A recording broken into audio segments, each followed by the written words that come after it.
Quand je suis à Boscodon, je suis un peu chez moi.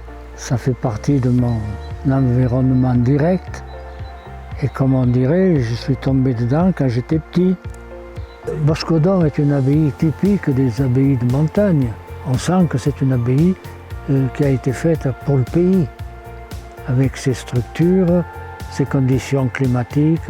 Pour les spécialistes de l'architecture, c'est un monument type, mais pour les autres, c'est une découverte. Parce que dans notre département, les Hautes-Alpes, on ne trouvera pas de monument similaire, il n'y en a aucun. Ces premiers moines ont choisi ce lieu, puisque c'était donc une congrégation, j'allais dire, spéciale, l'ordre de Chalais, des moines bergers et bûcherons. Ça veut tout dire. Ils s'installaient là où il y a du pâturage, du mouton, exclusivement, et des bois à exploiter.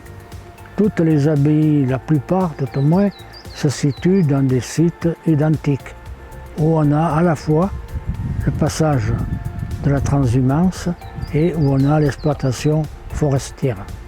La découverte de Boscodon, tout en participant au chantier, etc., m'a aidé à approfondir tout ce côté symbolique, architectural, découvert ici. On ressent une abbaye simple, petite, bien refermée, bien fonctionnelle, et quelque chose qui donne envie de vivre. Ce qui m'a toujours impressionné, c'est la qualité de la construction de l'église, surtout extérieure, qui n'a pas changé d'ailleurs aujourd'hui tel qu'on peut le voir, avec ses parements de pierre de tuf. Le tuf étant une pierre qu'on trouve ici en abondance dans la montagne et qui a constitué une grande partie des éléments de construction. Eh bien, on a un monument splendide avec un matériau extraordinaire pour ce qui est de la construction de l'église elle-même, avec ce bloc de tuf. Quand on pense que cette façade qu'on voit incontestablement la plus belle et date de plus de 8 siècles, elle n'a pas été retouchée, celle-ci.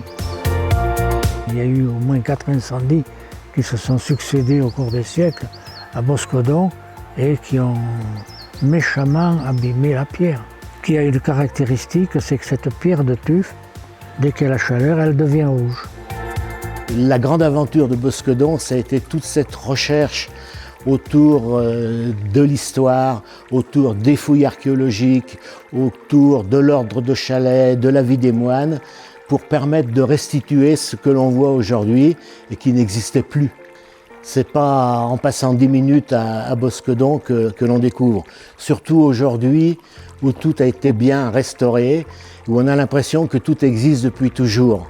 La belle pensée, j'allais dire, c'est quand le père Aucibal et sœur Jeanne-Marie sont venus me rencontrer à la mairie pour me dire qu'ils venaient dans l'intention de restaurer l'abbaye.